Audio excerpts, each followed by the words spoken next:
Moonbound Betrayal. Evan the Voss had always felt the pull of the old woods, the way the trees whispered secrets only she could hear. But when the blood moon rose and the sigil on her wrist burned, she knew the past had finally caught up to her. The wind carried a name she did not know, but somehow recognized.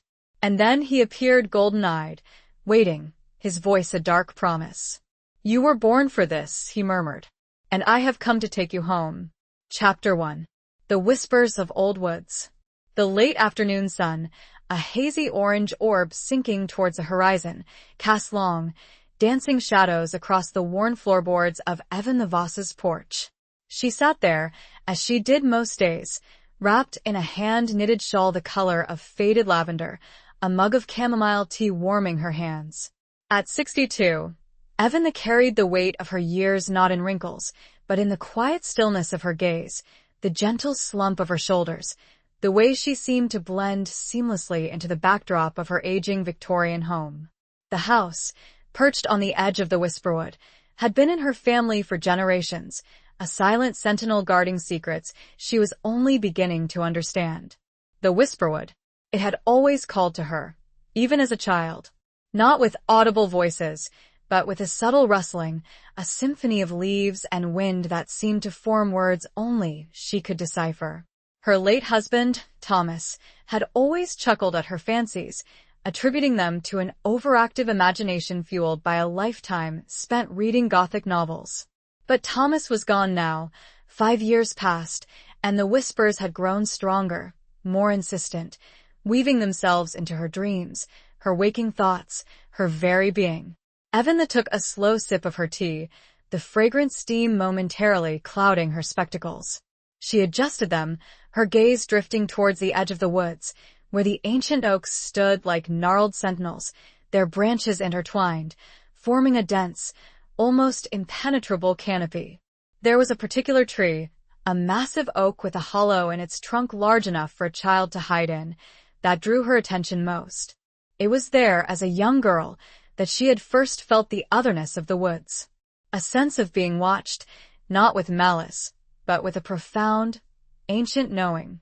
Today, the feeling was particularly acute. The air hummed with an almost palpable energy, a vibration that resonated deep within her bones. The scent of pine and damp earth, usually comforting, carried an undercurrent of something else, something wild, untamed, and slightly unsettling. It was the scent of a storm brewing, not just in the sky, but within her, within the very fabric of the woods themselves. She closed her eyes, letting the sounds wash over her. The chirping of crickets, the distant hoot of an owl, the rustling of leaves, and beneath it all, the whispers. They were clearer today, almost forming coherent sentences. Moonblood Legacy returned the words, fragmented and ethereal, sent a shiver down her spine, a mixture of fear and anticipation. Evan opened her eyes, her heart beating a little faster. She reached for her left wrist, instinctively pulling down the sleeve of her cardigan to cover the small, crescent moon-shaped birthmark that had always been there, just above her pulse point. It was an odd mark, not quite a birthmark, not quite a scar, but something in between. The skin around it was slightly raised, almost silvery in certain lights. Lately, it had been tingling, a faint, almost imperceptible warmth that pulsed beneath her skin. She stood up a little unsteadily, her joints protesting after the long period of sitting. The sun had almost completely disappeared, painting the sky in hues of deep purple and fiery red. The wind picked up, swirling around her, carrying with it the scent of the woods, that strange, unsettling undercurrent now stronger than ever. She felt a pull, an undeniable urge to walk towards the trees, to enter their shadowy embrace. For the first time in a long time, Evan felt a stirring of something other than the quiet grief that had become her constant companion. It was a feeling of awakening, a sense of purpose, long dormant, now flickering to life like a newly lit candle in the gathering darkness. She took a tentative step, then another, her hand reaching out to touch the rough bark of the nearest tree. The wood felt strangely warm, almost alive, beneath her fingertips. As she stepped into the shadows, The whispers intensified, swirling around her like a living entity. Even the moon-bound the words resonated within her, echoing in the chambers of her heart, stirring something ancient and powerful within her soul. She wasn't afraid. Not anymore. It was more of a slow, heart-wrenching understanding. She walked deeper, feeling it, then the first, undeniable touch of cold panic as the trees seemed to lean in, to listen, to wait, and the shadows grew ever longer and colder, and the first tendrils of a genuine, primal fear began to crawl up her throat. Chapter 2. The Blood Moon's Awakening. The forest floor, carpeted in a thick layer of decaying leaves and damp moss, muffled Yvan's footsteps as she ventured deeper into the Whisperwood. The air grew noticeably cooler, the scent of pine intensifying, mingling with the strange, almost metallic tang that had been unsettling her all afternoon. The last vestiges of daylight had vanished, replaced by a preternatural gloom that seemed to press in on her from all sides. Only the faint, ethereal glow of the rising moon, filtering through the dense canopy above, provided any illumination. And what a moon it was! Not the familiar, silvery orb she was accustomed to, but a monstrous, swollen thing, hanging low in the sky, its surface stained a deep, unsettling crimson. The blood moon. Yvan had heard the legends, of course, whispered by the older townsfolk, dismissed by others as folklore and superstition. Tales of a celestial event that occurred only once every few centuries, a time when the veil between worlds thinned, when ancient powers stirred, and when destinies were revealed. She paused, her breath catching in her throat. The whispers, which had been a constant, albeit fragmented, presence, now coalesced into a single, resonant voice, echoing not just in her ears, but within her very being. Yvan, the daughter of the moon, your time has come. The voice was both ancient and familiar, a haunting melody that stirred something deep within her, a sense of recognition that defied logic. Suddenly, a searing pain erupted in her left wrist, right where the crescent moon-shaped sigil resided. Yvan gasped, clutching her arm, her eyes widening in shock and pain. The sigil was burning, radiating a heat that felt like molten metal against her skin. She looked down, her heart pounding in her chest, and saw that the mark was glowing, pulsating with an eerie, crimson light that mirrored the blood moon hanging above. The pain intensified, spreading up her arm, engulfing her in a wave of dizziness and nausea. She stumbled, her knees giving way, and she fell to the ground, her body convulsing. Images flashed before her eyes, fragmented and chaotic, yet somehow familiar. Faces she didn't recognize, yet felt she knew. Landscapes she had never seen, yet felt she had walked. A sense of overwhelming power, of ancient magic, of a destiny she had been running from her entire life. Then, as suddenly as it began, the pain subsided, leaving behind a lingering warmth and a profound sense of emptiness.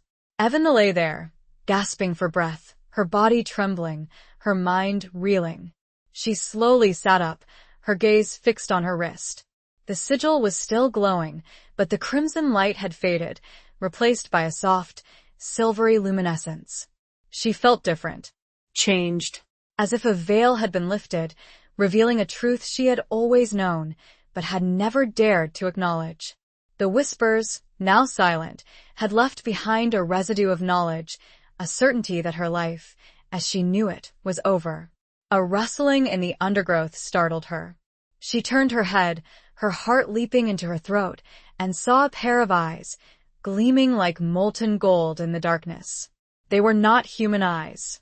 They were wild, predatory, yet intelligent. A low growl, deep and resonant, vibrated through the air, sending a shiver down her spine. Yvan instinctively knew what she was looking at. A wolf. But not just any wolf. This was something more. Something ancient and powerful. Something intrinsically linked to the blood moon, to the sigil on her wrist, to the destiny she was only beginning to understand. The wolf stepped forward, slowly, deliberately, its massive form emerging from the shadows. It was larger than any wolf she had ever seen, its fur the color of midnight, its muscles rippling beneath its skin. It moved with a grace and power that was both terrifying and mesmerizing. She should have been afraid. She should have run. But she couldn't. She was rooted to the spot, her gaze locked with those golden eyes, her body trembling not with fear, but with a strange, inexplicable recognition. It was a recognition that went beyond logic, beyond reason, beyond the boundaries of the physical world. It was a connection that spoke of ancient bonds, of forgotten promises, of a love that transcended time and space. And a touch of fear mixed with the burgeoning sense of an unavoidable, fated event she could not possibly escape. She could only wait. Chapter 3. A Stranger's Golden Gaze. The giant wolf remained motionless, its golden eyes fixed on Evan, holding her captive in their intense, unwavering gaze. The silence of the forest, broken only by the occasional rustle of leaves and the distant hoot of an owl, amplified the tension that stretched between them, thick and palpable. Ivan's heart hammered against her ribs, a frantic drumbeat against the backdrop of the eerie stillness. Yet, beneath the fear, a strange calm began to settle over her, a sense of inevitability that quieted her racing thoughts. Then, with a suddenness that made her jump, the wolf shifted. Not in a threatening way, but in a way that defied the laws of nature, of reality itself. The massive form shimmered, blurred, the dark fur receding, the sharp claws retracting, the golden eyes remaining. Before her, where the wolf had stood, now stood a man. He was tall, powerfully built, with shoulders that strained against the fabric of a dark, worn leather jacket. His hair was the color of midnight, like the wolf's fur, falling in thick waves around a face that was both strikingly handsome and undeniably dangerous. But it was his eyes that held her captive, those same golden eyes, now framed by thick, dark lashes, that radiated an intensity that seemed to pierce through her very soul. He didn't speak. He didn't need to. The look in his eyes, the slight tilt of his head, the way he stood, poised and watchful, conveyed more than words ever could. He was waiting for her. Evan found her voice, though it trembled slightly. Who are you? His voice, when he finally spoke, was deep and resonant, like the growl of the wolf, yet laced with a subtle cadence that hinted at a refined, almost ancient, eloquence. You know who I am, Evan. You have always known. She shook her head, a denial that felt weak even to her own ears. I don't understand. He took a step closer, the faint scent of pine, and something wilder, something distinctly animal, reaching her nostrils. The sigil on your wrist, he said, his gaze dropping to her arm. The whispers in the woods, the blood moon, they have awakened you. They have called you home. Home? Evan repeated, the words sounding foreign and unfamiliar. This is my home. He smiled, a slow, knowing smile that didn't quite reach his eyes. This is where you have been hiding, Evan. But it is not where you belong. He reached out, his hand hovering over her arm, his fingers brushing lightly against the still glowing sigil. The touch sent a jolt of energy through her, a warmth that spread through her veins, chasing away the lingering chill of the forest. You were born for this, he murmured, his voice a low, hypnotic hum. Born to the legacy of the moon, bound to the ancient pact. And I have come to take you home. Evan stared at him, her mind struggling to reconcile the reality of the situation with the lifetime of quiet normalcy she had known. A man who shifted from a wolf, a glowing sigil, a destiny she didn't understand. It was all too much, too fantastical, too impossible. Yet, deep down, a part of her, a part that had always felt out of place, a part that had always yearned for something more, recognized the truth in his words. She did know him, not in the conventional sense, but in a way that transcended memory, that resonated with the deepest parts of her soul. What is this legacy? She asked, her voice barely a whisper. His golden eyes held hers, unwavering. It is a legacy of power, Evan, of responsibility, of love and of sacrifice. He paused, his gaze softening, a flicker of something akin to sadness crossing his features. It is a legacy that has been waiting for you for centuries.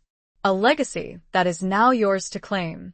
He reached out and touched her face. She flinched, but did not pull away.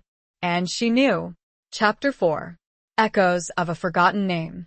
His touch, surprisingly gentle, sent a shiver down Avant's spine.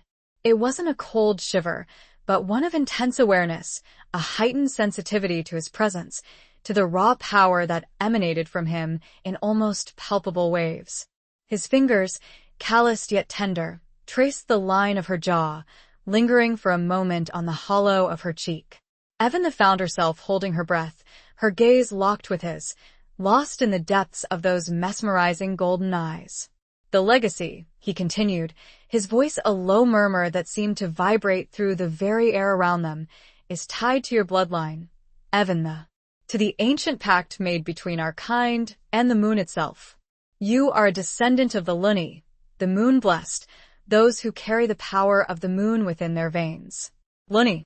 The word echoed in her mind, stirring something ancient and forgotten, a whisper of recognition that sent a thrill of both fear and excitement through her. She had heard the term before, in the old stories, the whispered legends of the Whisperwood, tales she had always dismissed as folklore. But I'm just Evan, she protested, her voice weak and uncertain. A widow. A librarian. She felt a smile, self-deprecating, tug at the corner of her mouth. He smiled back, a genuine smile this time, one that reached his eyes and softened the hard lines of his face. You are much more than that, Evan. You are a woman of immense power, a woman who has been hiding from her true self for far too long. He paused, his gaze searching hers. And you are not alone. I am here to guide you, to protect you, to help you understand. He stepped back, breaking the physical contact, and Evan felt a pang of loss. It was a strange sensation, this immediate connection to a man she had just met, a man who was, by all accounts, a creature of myth and legend. My name, he said, his voice drawing her attention back to him, is Rylan. Rylan of the Shadow Moon Clan. Rylan. The name resonated within her, a chord struck deep within her soul. It was a name she had never heard before, yet it felt familiar. Intimately so, as if it had been whispered on the wind for centuries, waiting for her to finally hear it. Rylan, she repeated, testing the sound of it on her tongue. It felt right. He nodded, a slight inclination of his head. We are bound, Evan, by blood, by destiny, by the ancient pact. You may not understand it now, but you will. In time. Bound? The word sent a shiver of apprehension down her spine. It sounded permanent, irrevocable. It is not a curse, Evan, Rylan said, his voice gentle, reassuring. It is a gift, a connection that transcends the ordinary, a love that defies time and space. Love. The word hung in the air between them, heavy with unspoken meaning. Evan felt a blush creep up her cheeks, a warmth that had nothing to do with the glowing sigil on her wrist. She, a woman who had believed her heart to be long dormant, now felt a stirring of something she hadn't experienced in years. A flicker of desire? But fear, a cold, hard knot in her stomach, tempered the burgeoning warmth. This was all happening too fast, too intensely. She needed time to process, to understand, to accept. I need time, she said, her voice trembling slightly. To think. Rylan nodded, his golden eyes understanding. I know. And you will have it. But the blood moon wanes, Evan, and with it, the veil between worlds thins. We must leave soon. Before others find you. The way he said others sent a new, sharper chill down her spine, and the name, Rylan, began to echo louder, like the slow tolling of an ancient, forgotten bell. Chapter 5. The Burning Sigil's Truth. Others? Evan questioned, her voice laced with a newfound anxiety. The idyllic, if somewhat lonely, life she had known was rapidly unraveling, replaced by a reality that was both terrifying and exhilarating. The quiet whispers of the woods now seemed to carry a note of urgency, a warning she could no longer ignore. Ryland's expression hardened, the lines around his golden eyes deepening. Those who hunt are kind. Those who would seek to exploit the power of the Lunny for their own selfish gain. They have been searching for you, Evan, for a long time. He reached out and gently took her hand, his touch sending that familiar jolt of energy through her. His fingers traced the outline of the crescent moon sigil on her wrist, the silvery glow intensifying under his touch. This sigil, he explained, his voice low and serious, is more than just a mark. It is a key to your power, a key to your heritage, and a key to the ancient magic that flows through your veins. It is also a beacon, Evan, a beacon that draws both those who would protect you and those who would harm you. Evan looked down at her wrist, at the sigil that had always been a part of her, yet now seemed so foreign, so significant. She had always considered it a harmless birthmark, a quirky detail of her physical appearance. Now, she realized, it was the defining mark of her destiny, a symbol of a life she had never known, a life that was now calling to her with irresistible force. The burning, she said, her voice barely a whisper. What was that? The awakening, Ryland replied. The blood moon triggered the release of your dormant power. It is a painful process, but a necessary one. It is the beginning of your transformation, Evan. The beginning of your journey home. Transformation. The word hung in the air, heavy with implication. What did it mean? What would she become? The thought was both terrifying and intriguing. She had spent her life feeling like an observer, a bystander in her own story. Now, she was being thrust into the center of a narrative she didn't understand, a narrative that was both ancient and deeply personal. I don't know if I'm ready for this, she confessed, her voice trembling with uncertainty. Ryland's grip on her hand tightened, reassuringly. You are stronger than you think, Evan. You have the blood of the Lunny flowing through your veins, the spirit of the moon guiding your steps. And you have me. I will not let any harm come to you. His words, spoken with such conviction, such unwavering certainty, sent a wave of warmth through her, a feeling of safety that she hadn't realized she had been craving. She looked into his golden eyes, those eyes that seemed to see straight through to her soul, and saw not just power and strength, but also tenderness. And something more. Something that made her heart beat a little faster. The hunters, Ryland continued, his voice regaining its serious edge, are relentless. They have been tracking the Lunny for centuries, driven by greed and a thirst for power. They know the blood moon has awakened you, and they will be coming. We must leave before they find us. The urgency in his voice was unmistakable. Evan knew, with a certainty that chilled her to the bone, that he was telling the truth. The quiet life she had known was over. Her destiny, whatever it may be, was waiting. She took a deep breath, steeling her resolve. The fear was still there, but it was now mingled with a sense of purpose, a sense of belonging, a sense of inevitability. Where do we go? She asked, her voice stronger now, filled with a newfound determination. The sigil pulsed once more, a strong, almost comforting warmth, and she felt a subtle, internal shift, as if something deep within her had finally, truly awakened. Chapter 6. Shadows of the Past Return. Ryland's gaze softened, a flicker of admiration in his golden eyes. To Silverwood, he replied. To the sanctuary of my clan. It is a place hidden from the eyes of the hunters, a place where you will be safe, where you can learn to control your powers, where you can discover who you truly are. Silverwood. The name conjured images of ancient forests, shimmering moonlight, and a sense of magic. It was a place that existed only in legends, in the whispered tales of the Whisperwood, yet now, it seemed, it was a real place, a place that was calling to her. But my home, Evan said, a pang of sadness hitting her. The thought of leaving the house she had lived in for most of her life, the house filled with memories of Thomas, of her childhood, of a life that was now slipping away, was almost unbearable. Ryland understood. He had seen the pain in her eyes, the hesitation in her voice. I know it is difficult, Evan, he said gently. But you cannot stay here. It is too dangerous. The hunters will find you, and they will not hesitate to use your loved ones, your memories, against you.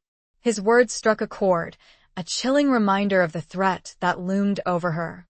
She had already lost Thomas. She couldn't bear the thought of anything else being taken from her.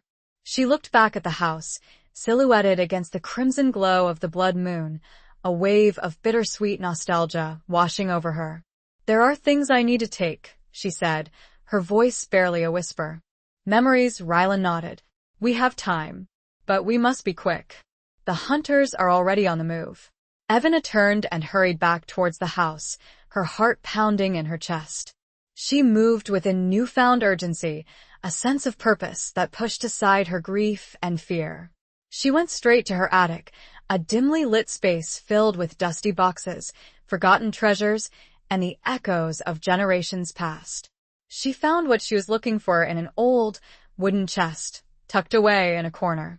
A small, silver locket containing a faded photograph of Thomas, his smiling face a poignant reminder of the love they had shared.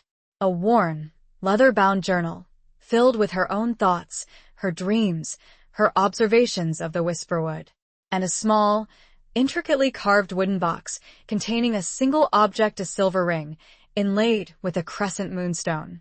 The ring. She had found it years ago, hidden in a hollow of the ancient oak tree in the Whisperwood. She had always felt drawn to it, a sense of connection that she couldn't explain. Now she understood. She slipped the ring onto her finger, the cool metal a comforting weight against her skin.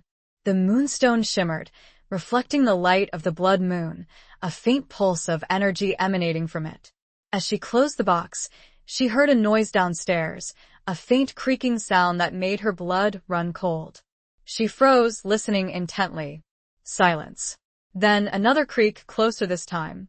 Rylan appeared at the top of the attic stairs, his golden eyes narrowed, his body tense and alert. "They're here," he whispered, his voice barely audible. Evan's heart leaped into her throat. The hunters. They had found her. She felt Rylan beside her, his warm hand grasping at hers, and the floorboards creaked again, closer, far too close, and she knew, with a sinking heart, that there was no time left. Chapter 7. The Dark Promise Unveiled. The creaking grew louder, closer, accompanied by the muffled sound of voices, low and guttural. Evan's breath hitched in her throat, her hand instinctively tightening around Rylan's. The fear that had been simmering beneath the surface now erupted, a cold wave of panic washing over her. Rylan's grip on her hand was firm, reassuring, a silent promise of protection. He pulled her closer, his body shielding hers, his golden eyes scanning the attic, searching for any sign of the intruders.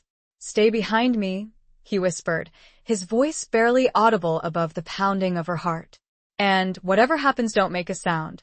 He moved with a swiftness and grace that belied his size, positioning himself between Evana and the attic door, his body a solid barrier against the encroaching threat. He drew a long, silver knife from a sheath hidden beneath his leather jacket, the blade gleaming ominously in the dim light.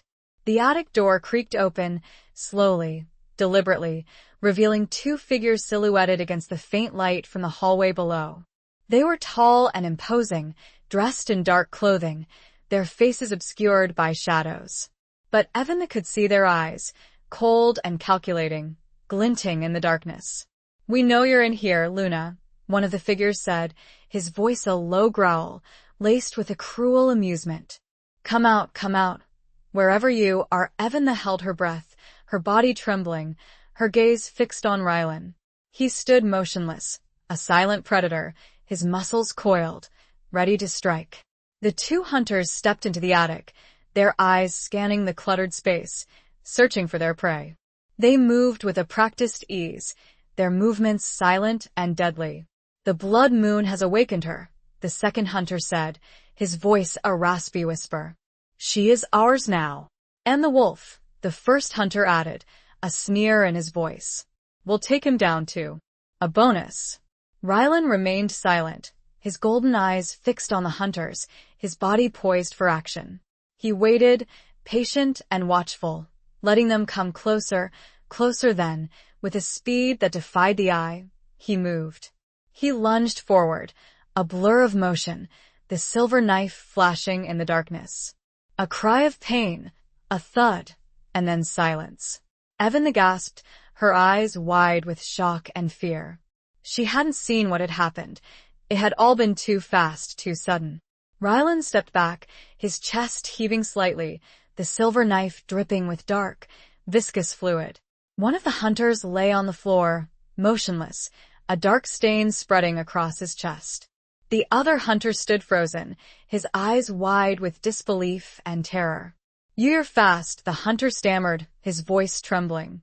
Ryland smiled, a cold, predatory smile that sent a shiver down Avant's spine. "Not fast enough," he said, his voice a low growl. He lunged again, the silver knife flashing, and the second hunter joined his companion on the floor. Ryland turned to Evan, his golden eyes softening, the intensity fading, replaced by a look of concern. "Are you all right?" he asked, his voice gentle. Evan nodded, her voice caught in her throat. She was shaking, her body numb with shock, but she was alive. Ryland had saved her. He reached out and gently touched her cheek, his fingers wiping away a stray tear. "We have to go," he said, his voice urgent. "Now." He took her hand, and together, they fled the attic, leaving behind the carnage, the shadows of the past, and the remnants of a life that was no more. He looked at her, really looked at her, and whispered, "This is only the beginning." And she knew it was. Chapter 8. Journey to the Hidden Realm. They moved like shadows through the night, Ryland leading the way, Evan close behind, her hand still clasped tightly in his. The house, once a sanctuary, now felt like a prison, a place of danger and uncertainty. They slipped out the back door, into the cool night air, the scent of pine and damp earth a welcome contrast to the metallic tang of blood that lingered in the attic. The blood moon, still hanging heavy in the sky, cast an eerie, crimson glow over the landscape, illuminating their path as they hurried towards the Whisperwood. The trees, once familiar and comforting, now seemed to watch them with a silent intensity, their branches reaching out like grasping claws. Ryland moved with a speed and agility that Evan struggled to match. He seemed to glide through the undergrowth, effortlessly navigating the tangled roots and fallen branches, his senses acutely attuned to any sign of danger. "Where are we going?" Evan asked, her breath coming in ragged gasps. "There's a path," Ryland replied, his voice low and hushed. "Hidden deep within the woods. It leads to a place where the hunters cannot follow. A place where you will be safe." He didn't elaborate, and Evan didn't press him. She trusted him. She had to. He was her only hope, her only guide in this strange, new reality that had been thrust upon her. They walked for what seemed like hours, the silence broken only by the rustling of leaves, the hooting of owls, and the occasional snap of a twig underfoot. Avant's legs ached, her lungs burned, but she pushed herself onward, driven by a primal instinct to survive. Finally, Ryland stopped, his hand raised in a gesture of caution. They had reached a dense thicket of trees, so closely intertwined that they formed an almost impenetrable wall. "Here," he said, his voice barely a whisper. He reached out and touched a seemingly ordinary branch, his fingers tracing a hidden pattern on the bark. A faint click, and a section of the thicket seemed to melt away, revealing a narrow path, hidden from view. "This is the way," Ryland said, his golden eyes meeting hers. "The way to Silverwood." He stepped onto the path, and Evan followed, her heart pounding with a mixture of fear and anticipation. The thicket closed behind them, sealing them off from the outside world, enveloping them in a cocoon of darkness and silence. The path wound its way through the heart of the Whisperwood, twisting and turning, rising and falling, following a course that seemed to defy logic. The air grew colder, the scent of pine intensifying, mingling with a new, unfamiliar fragrance, a sweet, floral scent that reminded Evan of honeysuckle and jasmine. As they walked, Ryland began to explain, his voice a low murmur that blended with the sounds of the forest. He spoke of Silverwood, of the Shadow Moon clan, of the ancient pact between their kind and the moon. He spoke of the Luni, of their powers, of their responsibilities, of their enemies. He spoke of the soul bond, the connection that existed between them, a bond that had been forged centuries ago, a bond that was now awakening, drawing them together with an irresistible force. It is more than just a connection, he explained. It is a merging of souls, a sharing of power, a love that transcends the boundaries of life and death. His words sent a shiver down her spine, a mixture of fear and excitement. She had loved Thomas deeply and truly, but this was something different. Something primal, something elemental, something that resonated with the deepest parts of her being. The path began to climb, leading them upward, towards the crest of a hill. As they reached the top, Rylan stopped, his hand resting on her arm. "Look," he said, his voice filled with a quiet awe. Evan gasped. Before them, bathed in the ethereal glow of the blood moon, lay a hidden valley, a secret realm that seemed to belong to another world. A shimmering lake, its surface reflecting the crimson light, lay nestled in the center of the valley, surrounded by ancient trees, their branches reaching up towards the sky like supplicating arms. Buildings, crafted from wood and stone, blended seamlessly with the natural landscape, their roofs covered in moss and vines. It was breathtaking. A place of magic, of beauty, of peace. Rylan watched her, a subtle and proud, protective smile playing on his lips, and he said, quietly, almost reverently, "Welcome to Silverwood, Evan." The sight made her chest ache with a feeling she hadn't allowed herself to embrace in so long. Hope. Chapter 9. The Ancient Curse Revealed. Silverwood was even more enchanting up close. The air hummed with a palpable energy, a sense of ancient magic that resonated deep within Avant's bones. The buildings, crafted with a skill that defied modern techniques, seemed to grow organically from the landscape, their walls adorned with intricate carvings depicting wolves, moons, and swirling patterns that seemed to shift and change in the moonlight. As they walked through the village, Rylan was greeted with nods of respect and quiet greetings from the other inhabitants. They were all strikingly beautiful, with the same dark hair and golden eyes as Rylan, their movements fluid and graceful, their expressions watchful and reserved. They looked at Evan with curiosity, their gazes lingering on the sigil on her wrist, their expressions a mixture of awe and concern. Rylan led her to a large, central building, constructed from polished wood and shimmering stone, its windows glowing with a warm, inviting light. This, he explained, was the council hall, the heart of Silverwood, where the elders of the Shadow Moon clan gathered to make decisions and to guide their people. Inside, the hall was even more impressive. A large, circular room, its high ceiling supported by massive wooden beams, its walls adorned with tapestries depicting scenes from the clan's history. A fire crackled merrily in a large hearth, casting dancing shadows on the walls, filling the air with the scent of wood smoke and herbs. Several figures were seated around a large, circular table, their faces illuminated by the flickering firelight. They were all older, their faces etched with wisdom and experience, their eyes, like Rylan's, glowing with a golden light. Rylan introduced Evan to the elders, his voice respectful and formal. They greeted her with a mixture of warmth and caution, their gazes assessing, questioning, probing. Evan Voss, one of the elders, a woman with long, silver hair and piercing golden eyes, said, her voice strong and resonant, "The last of the Luni bloodline. We have been expecting you." "Expecting me?" Evan asked, her voice hesitant. The Blood Moon Prophecy, another elder, a man with a stern face and a long, white beard, explained. It foretold your arrival. It foretold the awakening of the ancient curse. Curse? The word sent a chill down Avant's spine. She had heard Rylan speak of a legacy, of a bond, of a destiny, but he had never mentioned a curse. What curse? She asked, her voice barely a whisper. The silver-haired elder, whose name was Lyra, leaned forward, her gaze fixed on Evan. Centuries ago, she began, her voice heavy with the weight of history, a powerful Luni sorceress, betrayed by her lover, a human king, placed a curse upon our bloodline. A curse that would bind us to the moon, to its cycles, to its power, and to its darkness. Lyra paused, her gaze sweeping over the other elders, their faces grim and somber.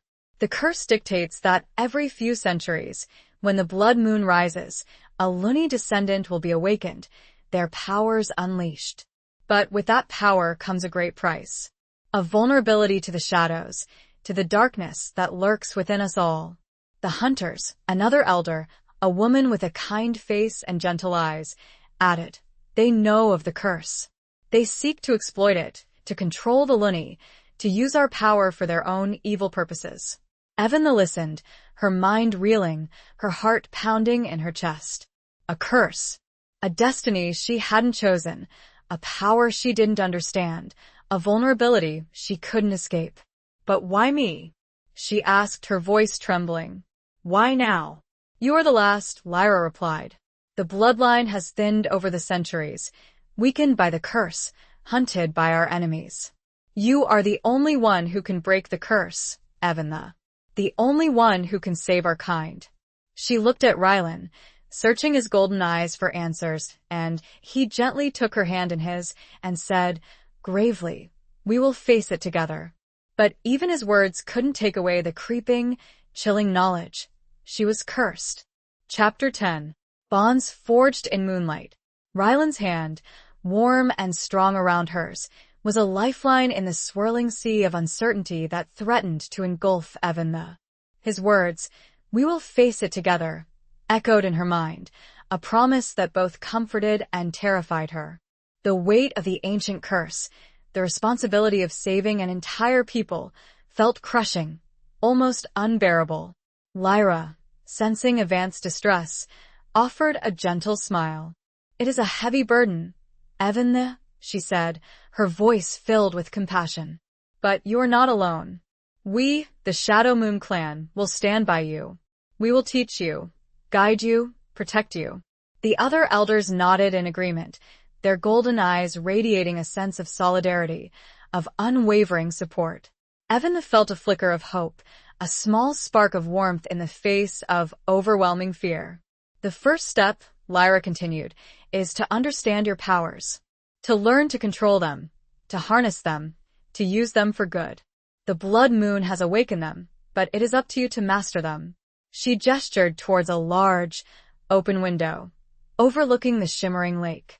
The blood moon, still hanging heavy in the sky, cast its crimson glow over the landscape, bathing Silverwood in an eerie, otherworldly light.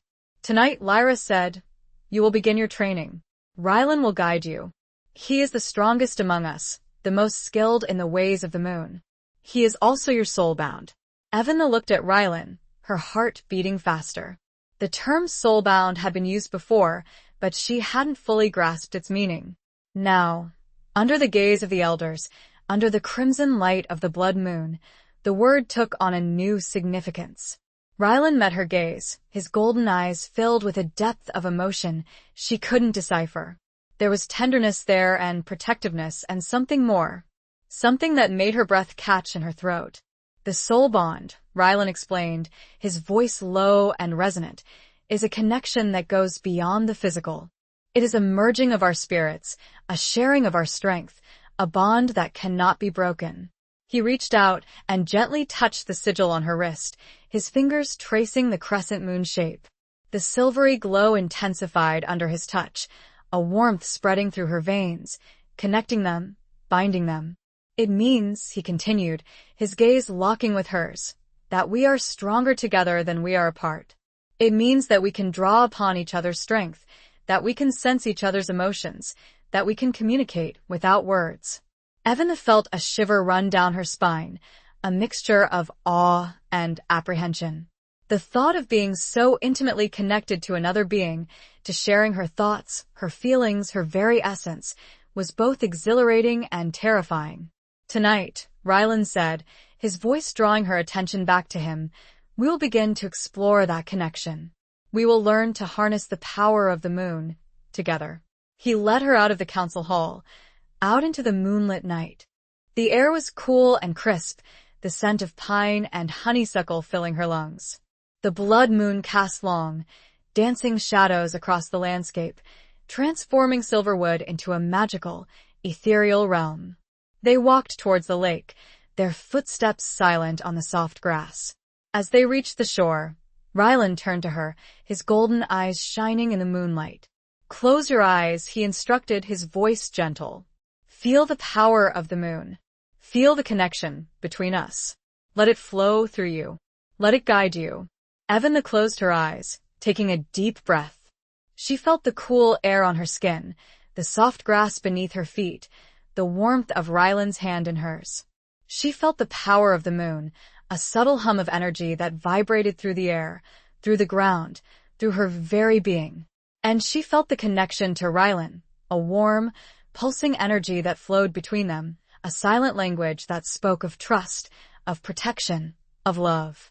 A connection growing stronger, clearer, almost tangible under the glow of that ominous, binding moon. Chapter 11. The Price of Forbidden Love. The connection between Evanna and Ryland deepened with each passing moment, a tangible force under the blood moon's crimson gaze. As she focused, guided by Ryland's gentle instructions, she felt a surge of power, a raw, untamed energy that coursed through her veins, making her skin tingle and her heart race. "Open your eyes," Ryland whispered, his voice close to her ear, his breath warm against her skin. Evanna opened her eyes and gasped. The world around her seemed different. Sharper, clearer, more vibrant. The colors of the night, the deep blues and purples of the sky, the crimson glow of the moon, the shimmering silver of the lake, were intensified, almost painfully beautiful. She could hear the faintest rustle of leaves, the distant hoot of an owl, the gentle lapping of the water against the shore, with a clarity she had never experienced before. This is incredible," she murmured, her voice filled with awe. Ryland smiled, a knowing smile that reached his golden eyes. "This is just the beginning, Evanna. You have so much more power within you, waiting to be unleashed." He reached out and took both of her hands in his touch sending a jolt of energy through her, strengthening the connection between them. "Now," he said, his voice serious, "we must learn to control it, to channel it, to use it wisely." He began to teach her, guiding her through a series of movements, breathing exercises, and mental visualizations. He showed her how to draw upon the power of the moon, how to focus her energy, how to shape it. It was difficult, at first. The power felt overwhelming, untamed, threatening to overwhelm her. But with Ryland's guidance, with his patience, with his unwavering support, she slowly began to gain control. She felt the energy flowing through her, responding to her will, shaping itself to her intentions. As they practiced, as they moved together in the moonlight, their bodies synchronized, their minds connected, Evanna felt a growing sense of intimacy. Not just a physical intimacy, but a deeper, more profound connection, a merging of their souls. She could feel his emotions, his strength, his protectiveness, his love. And he, she knew, could feel hers. Her fear, her uncertainty, her growing affection for him, her desire. It was forbidden, this love. She knew it. The elders had made it clear. The soul bond was a connection of power, of responsibility, not of romance. The curse, they said, made such a love too dangerous, too volatile, too unpredictable. But Evanna couldn't deny the feelings that were growing within her, stronger with each passing moment, fueled by the power of the moon, by the connection they shared, by the undeniable attraction that pulled them together. She looked at Ryland, at his strong, handsome face, at his golden eyes that held her captive, and she saw the same conflict reflected in his gaze. The same desire, the same fear, the same longing. He stopped the exercises, his hands lingering on hers, his gaze searching hers. The silence of the night, broken only by the gentle lapping of the water, amplified the tension that stretched between them, thick and palpable. "Evanna," he began, his voice hesitant, his eyes filled with a mixture of emotions she couldn't decipher. She knew what he was going to say. She felt it in her heart, in her soul, in the very air around them. He leaned closer, his breath warm against her face, his golden eyes burning with a fierce intensity. And he faltered, and she saw, clear as day, the conflict warring within him, the duty versus the desire, and the price, the terrible, looming price of giving in to the latter. Chapter 12. Trials of the Soulbound. Ryland's hesitation hung heavy in the air, the unspoken words a tangible presence between them. Yvan's heart pounded in her chest, a frantic rhythm mirroring the turmoil of emotions raging within her. She knew, with a certainty that both thrilled and terrified her, what he was about to say, and she knew, just as certainly, that she couldn't let him. "Don't," she whispered, her voice trembling slightly. She reached up and gently placed a finger on his lips, silencing him. "Don't say it." His golden eyes searched hers, questioning, probing, filled with a mixture of longing and pain. He understood. He knew the risks, the dangers, the forbidden nature of their growing feelings. But he began, his voice a low murmur, his hand reaching up to cover hers, his fingers intertwining with hers. "I know," Evan interrupted, her voice firmer now. "I feel it too, but we can't. We can't give in to it. The elders, the curse, it's too dangerous." The words were a bitter pill to swallow, a painful acknowledgement of the reality that stood between them. Their connection, their soul bond, was meant to be a source of strength, of unity, not a source of weakness. A romantic entanglement, they had been warned, could cloud their judgment, weaken their defenses, make them vulnerable to the shadows, to the hunters. Ryland sighed, a deep, ragged sound that spoke of his inner turmoil. He knew she was right. He had known it all along. But the pull, the undeniable attraction, the fierce protectiveness he felt for her, had been growing stronger with each passing moment, fueled by the power of the blood moon, by the intimacy of their shared training. "We must focus," Evan said, her voice gaining strength, her resolve hardening. "On the curse. On the hunters. On saving your people." She pulled her hand away, breaking the physical contact, a small but significant act of self-preservation. The warmth that had been flowing between them lingered, but the intensity had diminished, replaced by a sense of sadness. A sense of what might have been, but could never be. Ryland nodded, his golden eyes filled with a quiet acceptance, a resignation that mirrored her own. "You are right," he said, his voice low and heavy. "We must be strong. For Silverwood. For the Lunny." He stepped back, creating a physical distance between them, a symbolic representation of the emotional distance they needed to maintain. "The elders have prepared a trial," he continued, his voice regaining its formal tone. "A test of your powers, of your control, of your readiness." "A trial?" Evan asked, her voice hesitant. "It is a tradition," Ryland explained. "A way to assess the strength of a newly awakened Lunny. It will not be easy, Evan, but it is necessary.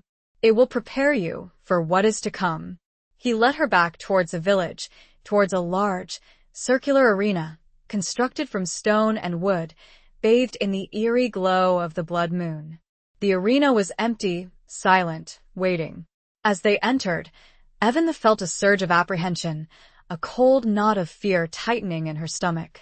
She could sense the power that emanated from the arena, the ancient magic that permeated the very stones, the weight of expectations that pressed down on her. Ryland stood beside her, his presence a source of comfort, of strength. He didn't touch her, he didn't speak, but she could feel his support, his unwavering belief in her. "The trial will begin soon," he said, his voice low and serious. "Be strong, Evan. Trust in your instincts. Trust in the power of the moon. And trust in yourself." He looked at her, his golden eyes filled with a mixture of emotions, pride, concern, and a lingering trace of that forbidden longing. She took a deep breath, closed her eyes, and thought, "This night will change everything." Chapter 13. The Hunter's Relentless Pursuit. As Evan stood in the center of the arena, the cold stone beneath her bare feet, the eyes of the elders upon her, a hush fell over Silverwood. The blood moon, nearing its zenith, cast an ominous crimson glow, amplifying the tension that crackled in the air. The trial was about to begin. Lyra stepped forward, her silver hair shimmering in the moonlight, her golden eyes filled with a mixture of expectation and concern. "Evan the Voss," she announced, her voice resonating throughout the arena, "you stand here tonight to prove your worth, to demonstrate your control over the powers that have been awakened within you. This trial will test your strength, your resilience, your connection to the moon." She gestured towards a series of objects placed around the perimeter of the arena. A large, smooth stone, a flickering brazier filled with burning coals, a pool of water reflecting the crimson moonlight, and a cage containing a creature Evan couldn't quite make out in the shadows. Each of these objects represents an element, Lyra explained. Earth, fire, water, and spirit. You must use your powers to manipulate them, to control them, to demonstrate your mastery over the elements. Ivan's heart pounded in her chest, her palms sweating. She had practiced with Rylan. She had felt the surge of power within her, but this was different. This was a test, a judgment, a demonstration of her worthiness to carry the burden of the Luni legacy. She took a deep breath, closing her eyes, focusing on the power of the moon, on the connection to Rylan, on the strength that flowed through her veins. She opened her eyes, her gaze fixed on the first object, the large, smooth stone. She reached out her hand, focusing her will, visualizing the stone lifting, rising, floating in the air. She felt the energy surge within her, flowing through her arm, into her hand, reaching out towards the stone. Slowly, deliberately, the stone began to tremble, to vibrate, to rise. It lifted off the ground, inch by inch, until it floated in the air, suspended by her will alone. A gasp went up from the assembled elders, their golden eyes wide with surprise and approval. Evan held the stone aloft, her concentration unwavering, her body trembling slightly with the effort. She moved on to the next object, the flickering brazier. She focused her will, visualizing the flames growing, rising, dancing to her command. The flames responded, leaping and swirling, forming shapes and patterns, obeying her silent instructions. Next, the pool of water. She focused her will, visualizing the water rising, forming a swirling vortex, a miniature whirlpool that reflected the crimson moonlight. The water obeyed, swirling and churning, creating a mesmerizing display of power. Finally, she turned to the cage, her heart pounding with a mixture of apprehension and curiosity.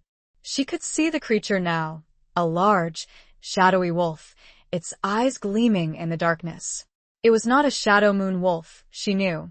It was something different, something wilder. Lyra stepped forward, her voice low and serious. "This, Evan, is a creature of the shadows.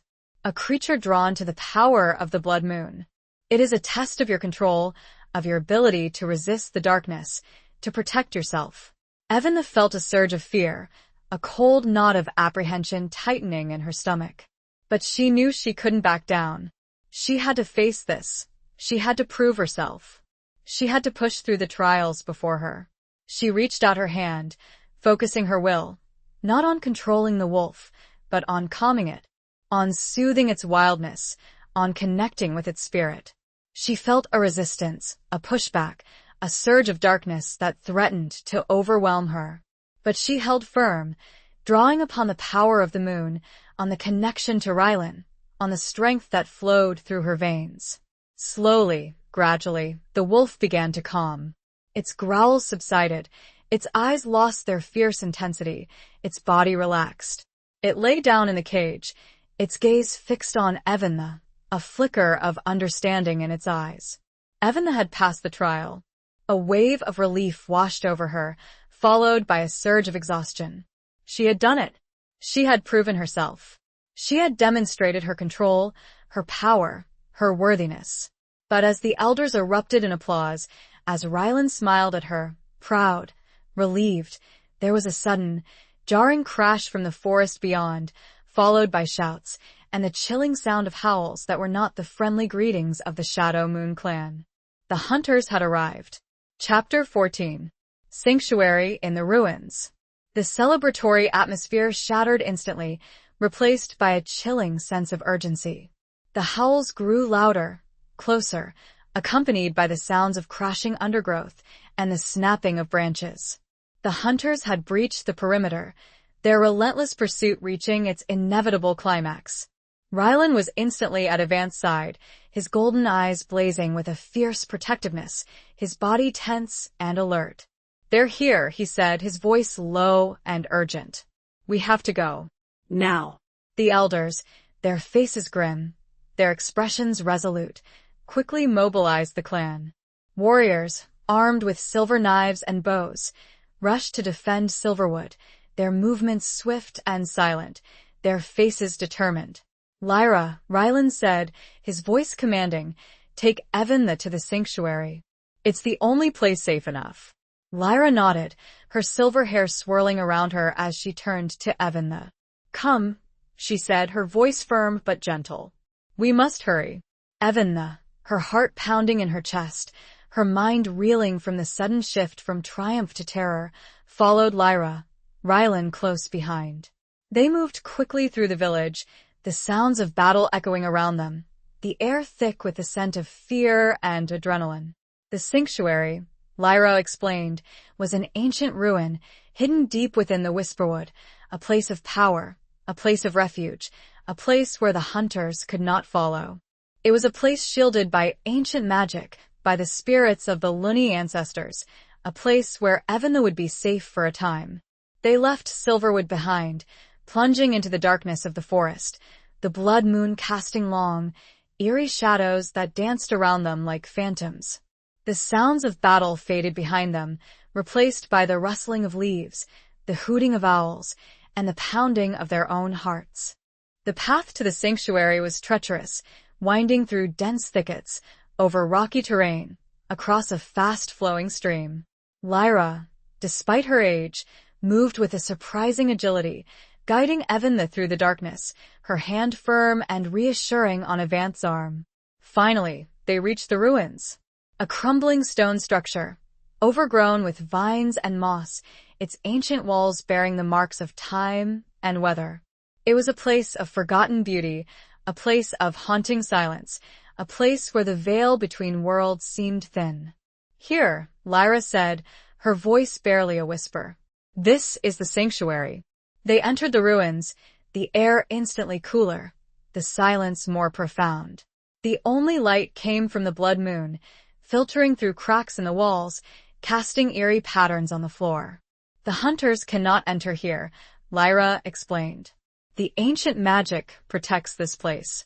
You will be safe here, Eventha, until we can find a way to defeat them." Eventha looked around the ruins, her eyes adjusting to the dim light. She could see faded carvings on the walls, depicting scenes of ancient rituals, of Lunny warriors battling shadowy creatures, of the blood moon hanging heavy in the sky. Rylan stood beside her, his presence a source of comfort, of strength. He didn't speak, but she could feel his protectiveness, his concern, his love. "We must rest," Lyra said, her voice weary. "We will need our strength for what is to come." They found a relatively sheltered corner of the ruins, where they huddled together, seeking warmth and comfort in each other's presence. Eventha leaned against Rylan, her head resting on his shoulder, his arm around her, holding her close. She closed her eyes, trying to shut out the sounds of the night, the fear that gnawed at her, the uncertainty that loomed over them. But sleep wouldn't come. Her mind raced, replaying the events of the day, the awakening, the trial, the arrival of the hunters, the flight to the sanctuary. She opened her eyes and looked up at Rylan, and he gazed down, meeting her eyes. And for the first time since the attack, she whispered the question that had haunted her for hours. "Will we survive this?" Chapter 15. Betrayal and Sacrifice. Rylan's golden eyes, usually filled with a fierce confidence, now reflected a flicker of uncertainty, a shadow of doubt that mirrored Avant's own fear. He didn't answer her question immediately, his gaze searching hers, as if seeking reassurance, as if seeking strength. "We will fight," he finally said, his voice low and determined, but lacking its usual unwavering conviction. "We will fight for Silverwood, for the Lunny, for each other." His words, while meant to be comforting, only served to amplify Evanth's anxiety. The fight was not just against the hunters, she knew. It was against the ancient curse, against the darkness that lurked within them, against a destiny that seemed to be closing in on them with an inexorable force. She shivered, despite the warmth of Ryland's body next to hers. Lyra, who had been sitting silently nearby, watching them with a knowing gaze, spoke up. "There is a prophecy," she said, her voice barely a whisper, her eyes fixed on the flickering shadows cast by the blood moon. "A prophecy that speaks of a way to break the curse. A way to defeat the hunters once and for all." Eventha and Ryland turned to her, their attention riveted on her words. Hope, a fragile, flickering flame, rekindled within them. "What prophecy?" Ryland asked, his voice urgent. "Tell us." Lyra hesitated, her gaze shifting to Eventha, her expression filled with a mixture of hope and apprehension. "It speaks of a sacrifice," she said, her voice heavy with the weight of the ancient words. "A sacrifice of love, a sacrifice of blood, a sacrifice of a soul." The words hung in the air, heavy and ominous, casting a chilling pall over the sanctuary. Eventha felt a cold knot of dread tighten in her stomach. "A sacrifice whose sacrifice?" she asked, her voice trembling. Lyra's gaze met hers, unwavering, filled with a profound sadness. "The prophecy is unclear," she said. "It speaks only of the one who is bound by the moon, the one who carries the legacy, the one who loves and is loved in return." The implication was clear. The sacrifice, it seemed, was tied to Eventha, to her connection to the moon, to her soul bond with Ryland, to the forbidden love that had blossomed between them. Eventha felt a wave of despair wash over her. She had just begun to embrace her powers, to accept her destiny, to love Ryland. And now, it seemed, it was all going to be taken away from her. Ryland, sensing her distress, tightened his arm around her, pulling her closer. "No," he said, his voice fierce, his golden eyes blazing with defiance. "There must be another way. There has to be." He turned to Lyra, his expression pleading. "Is there nothing else? No other interpretation? No other option?" Lyra shook her head, her silver hair swaying gently. "The prophecy is ancient, Ryland," she said. "Its meaning has been debated for centuries. But the core message remains the same. A sacrifice is required." Suddenly, a noise from outside the ruins startled them. A faint rustling, a whispered voice, a familiar scent. Ryland stiffened, his body tensing, his golden eyes narrowing. "Someone's here," he whispered. "And it's not one of the hunters." He drew his silver knife, his body poised for action, his senses acutely attuned to any sign of danger. He moved towards the entrance of the ruins, his movements silent and stealthy, Eventha and Lyra close behind. As they reached the entrance, they saw a figure standing in the shadows, bathed in the eerie glow of the blood moon. It was one of the elders, a man named Cale, his face pale and drawn, his eyes filled with a mixture of fear and guilt. "Cale?" Ryland said, his voice questioning, his guard still up. "What are you doing here?" Cale looked at them, his gaze shifting from Ryland to Eventha, his expression filled with a deep, agonizing shame. "I had to warn you," he stammered, his voice trembling. "The hunters, they know about the sanctuary. They're coming." "How?" Ryland demanded, his voice sharp, his eyes narrowed. "How could they know? This place is protected by ancient magic." Cale swallowed hard, his eyes welling up with tears. I told them," he confessed, his voice barely a whisper. I betrayed you." Betrayal. The word hung in the air, heavy and poisonous, poisoning all of them. And, as Cale slumped to the ground, sobbing, and the sound of the hunters grew closer, Eventha saw, with stark, horrible clarity, that the sacrifice had already begun. Chapter 16. The Heart's Silent Scream. The air in the sanctuary thickened with a suffocating blend of disbelief, anger, and a profound sense of loss. Cale's confession, his whispered betrayal, echoed in the ancient stones, a chilling testament to the hunters' relentless pursuit and the lengths they would go to achieve their goals. Ryland stood frozen, his golden eyes blazing with a fury Evan had never seen before. His grip on his silver knife tightened, his knuckles turning white, his body trembling with barely suppressed rage. "You," he growled, his voice low and dangerous, his words laced with a venomous disbelief. "You betrayed us? You betrayed your own clan? You betrayed her?" His gaze shifted to Eventha, his eyes softening for a moment, filled with a mixture of protectiveness and despair. He knew what this meant. The sanctuary, their last refuge, had been compromised. Their safety, their hope, had been shattered by one man's treachery. Cale, huddled on the ground, wept uncontrollably, his body racked with sobs. "I had no choice," he stammered, his voice choked with guilt. They threatened my family. My wife, my children, they said they would kill them if I didn't cooperate."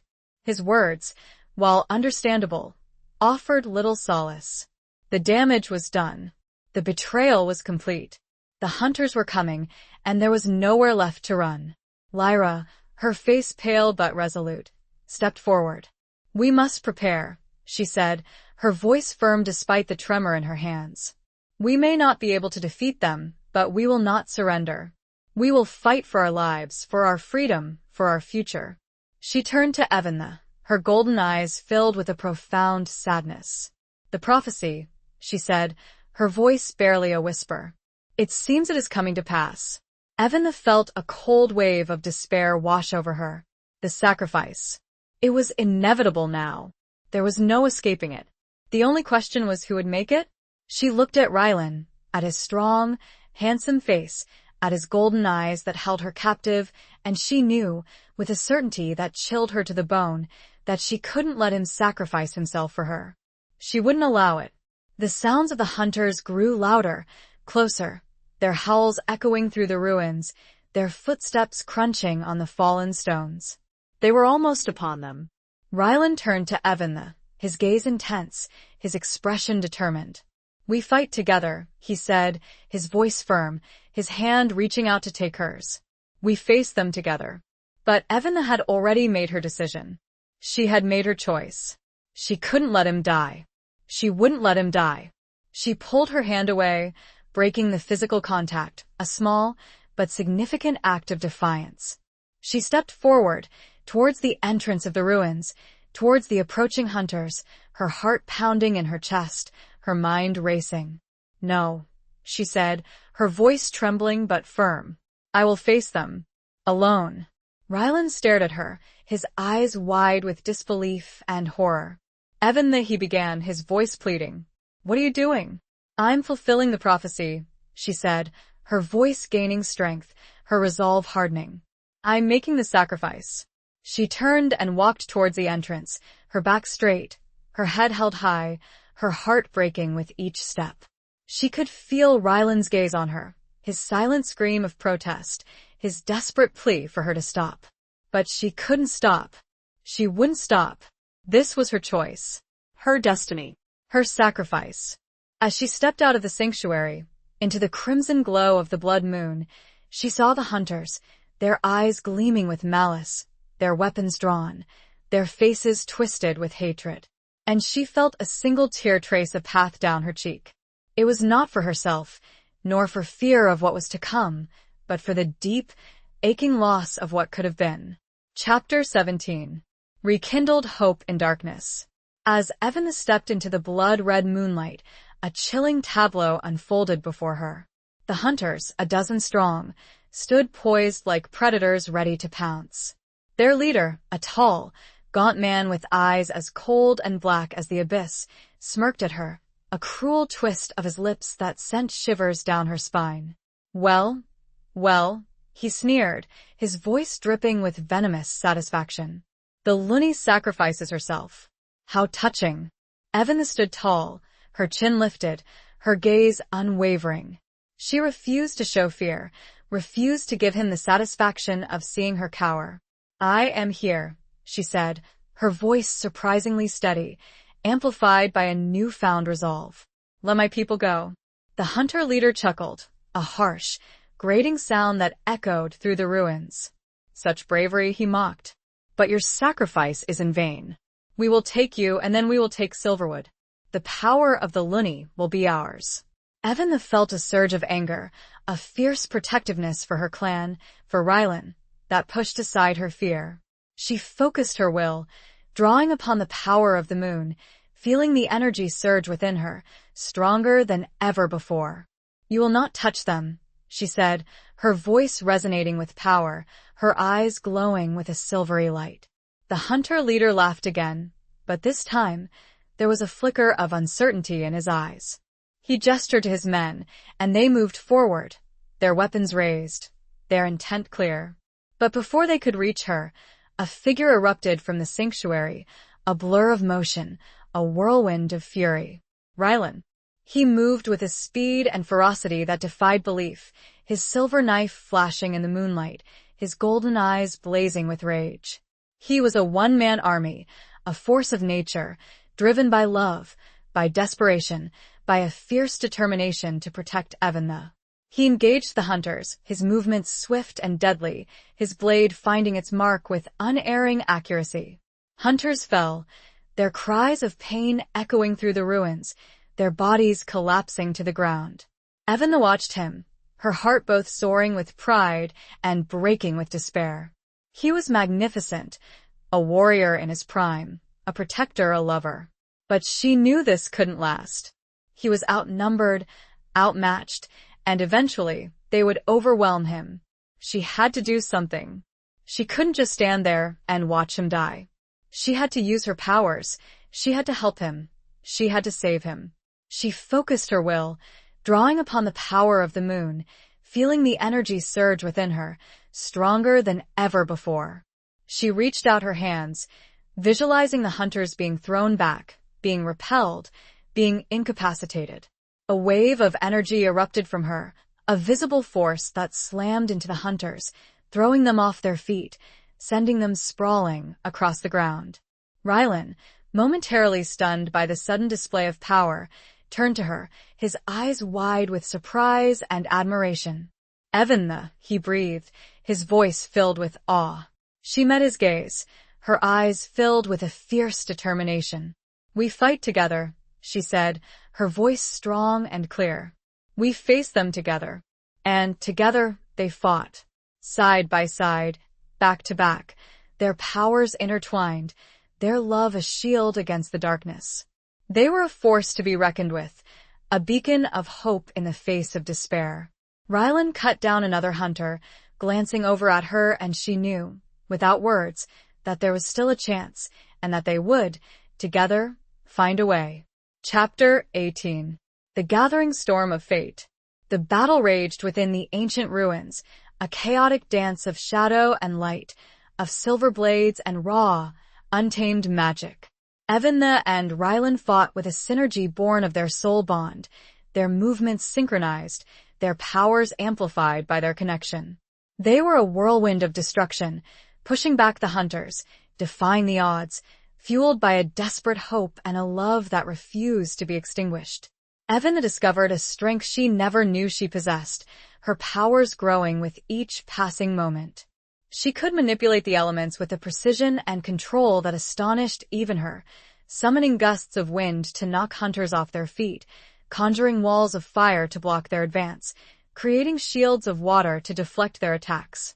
Rylan, his silver knife a blur of motion, fought with a ferocity and skill that was both terrifying and awe-inspiring. He was a whirlwind of destruction, his movements precise and deadly, his golden eyes blazing with a fierce determination to protect Evan, to protect his clan, to protect their future. But the hunters were relentless, their numbers seemingly endless. For every one they felled, another two seemed to take their place. The tide of the battle began to turn, slowly but surely, against them. Exhaustion began to set in, their bodies aching, their breaths coming in ragged gasps. Evan felt her powers waning, her control slipping, her energy reserves dwindling. Rylan, his movements slowing, his body bearing the marks of battle, fought on with grim determination, but she could see the weariness in his eyes, the desperation in his movements. The hunter leader, who had been watching the battle from a distance, a cruel smirk on his face, saw his opportunity. He stepped forward, his eyes fixed on Evan, his voice dripping with venomous satisfaction. "It's over, Lunny," he sneered. "Your little rebellion ends here." He raised his hand, and a dark, swirling energy began to coalesce around him, a power that felt ancient and evil, a power that made Evanth's blood run cold. Rylan, seeing the danger, tried to intervene, but he was too late. The hunter leader unleashed his attack, a blast of dark energy that hurtled towards Evan, its intent clear to kill. Evan closed her eyes, bracing for the impact, accepting her fate. But the impact never came. She opened her eyes and gasped. Standing before her, his body shielding hers, his back to the blast, was Rylan. He had taken the full force of the attack, his body convulsing, his golden eyes wide with pain. "Rylan!" Evan screamed, her voice filled with horror and despair. He collapsed to his knees, his body trembling, his breath coming in ragged gasps. The dark energy had left its mark, a black, spreading stain on his back, a wound that seemed to be eating away at his very life force. Evan rushed to his side, her hands hovering over him, not knowing what to do, how to help him. Tears streamed down her face, her heart breaking with each agonizing breath he took. "Rylan," she sobbed, her voice choked with emotion. "Please don't leave me," he looked up at her, his golden eyes filled with a mixture of pain and love. He reached out a trembling hand and gently touched her cheek, his fingers wiping away a stray tear. "I love you," he whispered, his voice barely audible, his breath growing fainter. His hand fell limp, his eyes closed, and his body went still. Evan screamed, a long, agonizing wail that echoed through the ruins, a cry of despair, of loss, of a love cut short. The sound ripped through the very air, and all fighting ceased. Even the hunters seemed taken aback, for this was no ordinary scream. It was a scream, amplified and changed by the ancient magic of the Lunny, and a new, more terrifying storm began to gather, centered not around the hunters, but around Evan. Chapter 19. Echoes of Eternity. Evanth's scream, a raw, primal expression of grief and rage, resonated with the ancient magic of the Lunny, transforming into a shockwave that rippled through the ruins. Stones crumbled, dust billowed, and the hunters were thrown back, their bodies slamming against the ancient walls. The blood moon, still hanging heavy in the sky, seemed to pulse in response, its crimson glow intensifying, bathing the scene in an even more eerie light. She knelt beside Rylan's lifeless body, her hands hovering over him, her tears falling like rain upon his still face. She couldn't accept it. She wouldn't accept it. He couldn't be gone. He couldn't. "Rylan," she whispered, her voice choked with sobs. "Please come back, don't leave me." She cradled his head in her lap, her fingers stroking his dark hair, her tears mingling with the blood that stained his clothes. She remembered his words, his promise, his love, and a new, furious resolve steeled her. Suddenly, she felt a flicker of warmth, a faint pulse of energy emanating from Rylan's body. She looked down, her eyes widening in disbelief. The sigil on her wrist, which had been glowing faintly, now blazed with a brilliant, silvery light, a light that seemed to be flowing into Rylan, into his wound, into his heart. She remembered the words of the prophecy, the words of Lyra, the words of Rylan himself. The soul bond. A connection that transcends the ordinary, a love that defies time and space, a merging of souls, a sharing of power, a sharing of life. She focused her will, drawing upon the power of the moon, drawing upon the power of their connection, drawing upon the power of her love. She poured her energy into Rylan, channeling it through the sigil, willing him to live, willing him to return, willing him to stay. The silvery light intensified, enveloping them both in a cocoon of pure energy. Evan felt a surge of power, a strength she had never known before, a power born of love, of loss, of desperation. Slowly, gradually, Rylan's body began to respond. His breathing, which had ceased, returned, faint at first, then stronger, more regular. His eyes, which had been closed, fluttered open, their golden glow returning, dim at first, then brighter, clearer. He looked at her, his gaze filled with confusion, with pain, with love. "Evanna?" he whispered, his voice weak but audible. "Rylan," she cried, tears of joy streaming down her face. "You're alive. You're alive." She helped him sit up, her arms supporting him, her body trembling with relief and exhaustion. He was weak, his body still bearing the marks of the attack, but he was alive. He was back. The hunters, who had been watching the scene in stunned silence, now stirred, their eyes filled with a renewed sense of fear and respect. The hunter leader, his face pale and drawn, stepped forward, his voice trembling slightly. What was that?" he stammered. Evanna looked at him, her eyes blazing with a fierce intensity, her voice resonating with power. "That," she said, "was the power of love. The power of the soul bond. The power of the Lunny." She stood up, drawing Rylan up with her, their hands clasped tightly together. They stood side by side, facing the hunters, their bodies radiating a powerful energy, their love a shield against the darkness.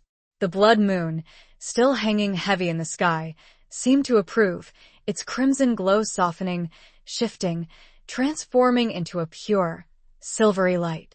A light of hope, of renewal, of victory. The sight was breathtaking, majestic, powerful, and the echoes of that one, heart-wrenching scream seemed to linger, to swirl around and through them, promising protection and hope and love. Chapter 20. The final confrontation of hearts. The transformation of the blood moon from a menacing crimson to a radiant silver marked a turning point.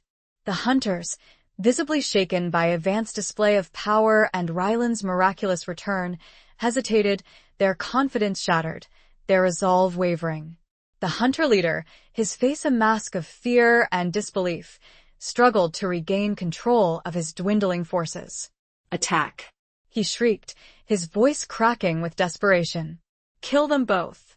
Kill them all." But his men, demoralized and terrified, were slow to respond. They had witnessed something that defied their understanding, something that challenged their belief in the invincibility of their dark magic. They had seen the power of love, the power of the soul bond, the power of the Lunny unleashed. Evanna and Rylan stood firm, their hands clasped tightly together, their bodies radiating a powerful energy, their love a beacon of hope in the face of overwhelming darkness. They were ready to fight, ready to defend themselves, ready to end this. Evanna focused her will, drawing upon the power of the moon, drawing upon the power of their connection, drawing upon the power of her love. She reached out her hand, and a wave of pure, silvery energy erupted from her, sweeping across the ruins, engulfing the hunters in its radiant embrace. But this time, it was not an attack. It was not a force of destruction. It was something else. Something more. The hunters cried out, not in pain, but in surprise. They felt the energy washing over them, cleansing them, purifying them, stripping away their darkness, their hatred, their evil. They felt their weapons, imbued with dark magic, crumbling to dust in their hands. They felt their bodies, twisted by years of cruelty and violence, being healed, restored, renewed. They felt their hearts, long hardened by hatred and greed, softening, opening, filling with remorse. The hunter leader, his face contorted in agony, watched in horror as his men, his loyal followers, his instruments of destruction, were transformed, redeemed, reborn. He tried to resist, to cling to his darkness, to his hatred, to his power. But it was futile. The power of the Lunny, the power of love, was too strong. He felt his own body changing, his own heart softening, his own darkness fading. He felt tears streaming down his face, tears of regret, of remorse, of repentance. He collapsed to his knees, his head bowed, his body trembling. I surrender, he whispered, his voice choked with emotion. The other hunters followed suit, kneeling before Evanna and Rylan, their heads bowed, their bodies trembling, their hearts filled with a newfound sense of peace. Evanna looked at them, her eyes filled with compassion and understanding. She had seen the darkness within them, but she had also seen the potential for good, the possibility of redemption, the hope for renewal. "We do not seek vengeance," she said, her voice strong and clear, resonating with the power of the moon. "We seek only peace. We seek only to end the cycle of violence, to break the curse, to heal." She turned to Rylan, her gaze locking with his, their love a tangible force that bound them together, that empowered them, that saved them. They had faced the darkness, they had endured the trial, they had overcome the betrayal, they had triumphed. The blood moon, now a radiant silver orb, shone down upon them, bathing the ruins in a soft, ethereal light. The curse, it seemed, was broken. The hunters were defeated. The future, uncertain but hopeful, stretched out before them. And as the dawn approached, painting the sky in hues of pink and gold, Evanna and Rylan stood together, hand in hand, their hearts filled with love, with gratitude, with peace. Their souls, forever intertwined, had weathered the ultimate storm, and a new, beautiful day was finally, truly dawning. Epilogue. The years that followed were a time of healing, of rebuilding, of rediscovering. Silverwood, once shrouded in secrecy and fear, blossomed into a haven of peace and prosperity. The Shadow Moon clan, under the guidance of Rylan and Evanna, thrived, their numbers growing, their powers strengthening, their connection to the moon restored to its full glory. The hunters, once their sworn enemies, were integrated into the clan, their darkness replaced by light, their hatred replaced by understanding, their violence replaced by compassion. They learned to harness their own strengths for good, to contribute to the well-being of the community, to atone for their past sins. The prophecy, the ancient curse, was finally fulfilled, not through sacrifice, but through love, through unity, through transformation. Evanna and Rylan, their soul bond stronger than ever, led their people into a new era, an era of peace, of prosperity, of hope. They often returned to the ruins, the place where their love had been tested, where their destiny had been revealed, where their future had been forged. They would stand hand in hand, gazing at the moon, now a familiar, comforting presence in the night sky, a symbol of their enduring love, their unwavering strength, their eternal bond. Evanna, no longer the quiet, grieving widow, but a powerful, confident leader, a beacon of hope for her people, found a sense of purpose, a sense of belonging, a sense of fulfillment she had never known before. She had embraced her destiny, she had conquered her fears, she had found her true self. Rylan, his fierce protectiveness tempered by a newfound gentleness, his love for Evanna a constant source of strength and inspiration, guided his clan with wisdom and compassion, his golden eyes reflecting the peace and prosperity that had blossomed under their joint leadership. Their love story, once a forbidden dream, became a legend, whispered among the Lunni for generations to come. A story of courage, of sacrifice, of redemption, of a love that defied time and space, a love that conquered darkness, a love that healed. And as they grew old together, their hair turning silver, their bodies slowing, their love remained as strong, as vibrant, as eternal as the moon itself. They knew that their time in this world was finite, but their connection, their soul bond, would transcend the boundaries of life and death, their love echoing through eternity. They had each other. They had their legacy. They had it all.